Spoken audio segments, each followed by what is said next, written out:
Big happy. That's because he became requesting on your shoulder. I'm the perfect type of I got a plane for him just in case. This is not your first time. Yeah, this is absolutely my first time. Yes.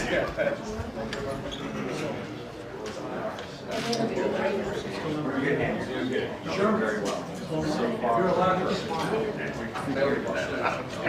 Yeah, we already know that, right? Department of the Navy. We did. Okay. We did make sure it was clear. Yeah. Huh?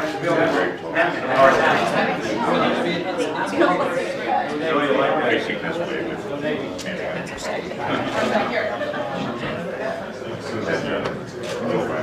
Hi, Gary Augustine with the DAV. Nice to meet you. West Point Boys Club. I'm here in Washington. Headquarters of the main I did. Across from all right. Oh, I just saw that. How are you, sir? Joe Shelley, and Ben. Very nice to meet you.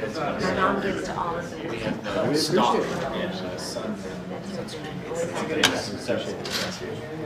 We figured He was George Washington's house.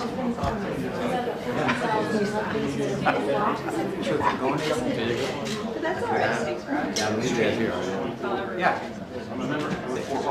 My wedding, we had our wedding, our night before, the wedding reception, whatever the night before. We had it at the Post. Wow. Yeah. Alexander, you could have $2 a beer. Yeah. Yeah, yeah. Like most wealthy town. yes, very nice. I don't know the current.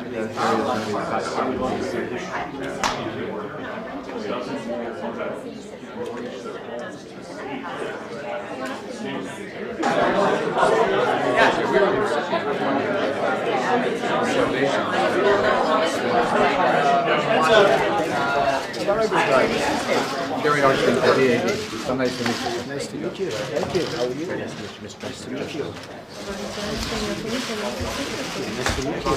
Gary Augustine, how are you? Very good. I'm honored to have you here. Such a pleasure. Good to see you. Good to see you again.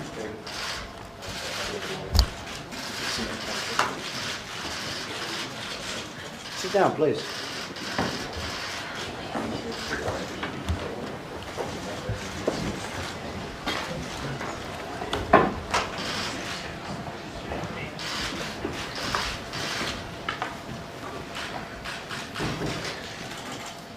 Special group of people, very special to me, very important. And I want to thank you all for being here and for your work on behalf of our nation's veterans, our great, great people, our veterans. We're all united by a very common mission. We will protect those who protect us. I've been saying that a lot over the last 2 years at rallies and speeches. We will protect those who protect us. And that's just starting, because I think the veterans have not been treated fairly.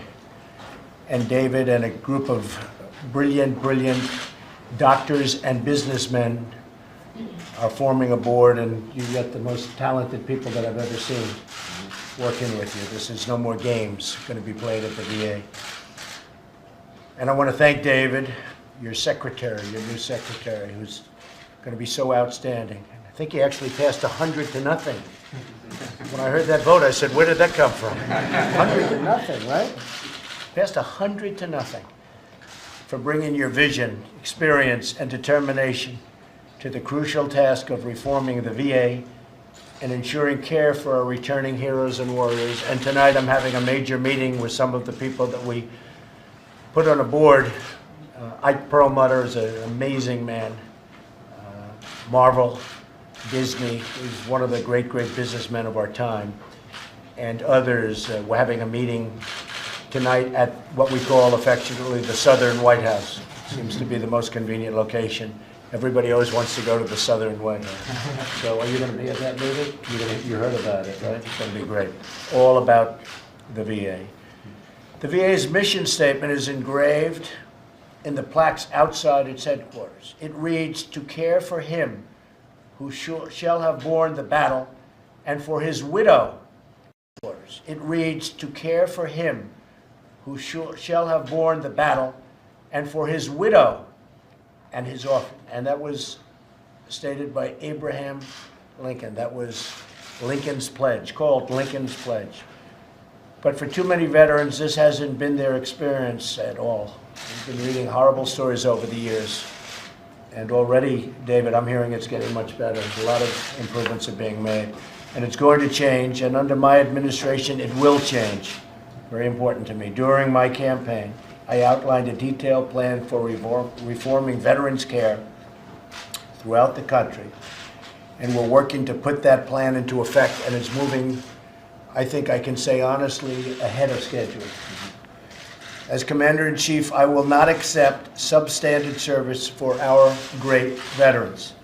Every member of our government is expected to do their utmost to ensure our veterans have the care that they're so entitled to, maybe more entitled to than anybody, and that hasn't been the way they were treated. But it is the way they're going to be treated.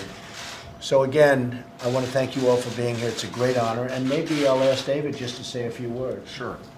Thank you, Mr. President. Thank you. Mr. Vice President. I wanted to let you know the people in this room are some of the most dedicated, passionate people advocating for our veterans. And they are our partners in this quest to transform VA. And we really are so grateful that they're here with us, standing as partners. I also wanted to thank you, Mr. President, for the budget. I think that you've honored your commitment to showing that this country cares about the veterans, and you've given us the ability to make sure that we are able to care for them. I also wanted to tell you that yesterday the House passed an accountability bill, and we're very, very grateful for Chairman Rowe's leadership and for the House's leadership in doing that. We're looking forward to the Senate bringing a bill forward. And so I think, as you said, we're committed to the plan that you outlined during your campaign to making the VA the type of organization that Americans want it to be, and we're well on our way to do that. So thank you very much. Well, that's great. And unrelated, we just had a meeting with probably 12 congressmen, and it was an amazing meeting because they were all no's. Would you say, Mike? They were all no's, or pretty much no.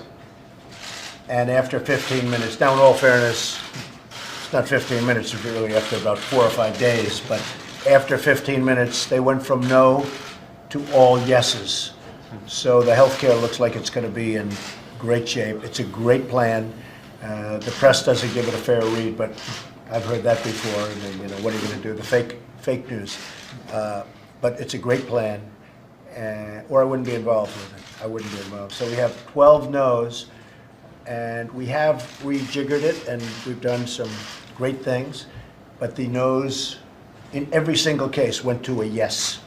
So that was a great honor, and healthcare looks like it's really happening, and it's going to be great. Obamacare is dead. Some of you folks have yourselves, but you have family members that have suffered greatly under Obamacare. It's dying. It's just about on its last legs. If we did nothing, if we did absolutely nothing, Obamacare is dead. It will fail. In Tennessee, where I just left, half of the state has no insurance carrier, no carrier. It's gone. And they're going to leave the other half of the state very soon. You have that in many cases. Many states are down to one, and they'll end up with nothing. So Obamacare is dead. We're going to come up with a replacement that's going to be fantastic. And we have no support from the Democrats. That's why it's a little, we have to go interesting little routes. Instead of just approving it, it has to be approved in pieces. And that's working out really well. But we just got 12 very, very great people that went from no or maybe, but maybe leaning to no, right, Mike? And they all have given me a commitment. They're voting for our health plan, health care plan. So that was great. I want to thank you all for being here, and let's talk, and the press will leave. Thank you very much. What do you say to the British, Mr. President? They say this warehousing business is stupid and aggressive.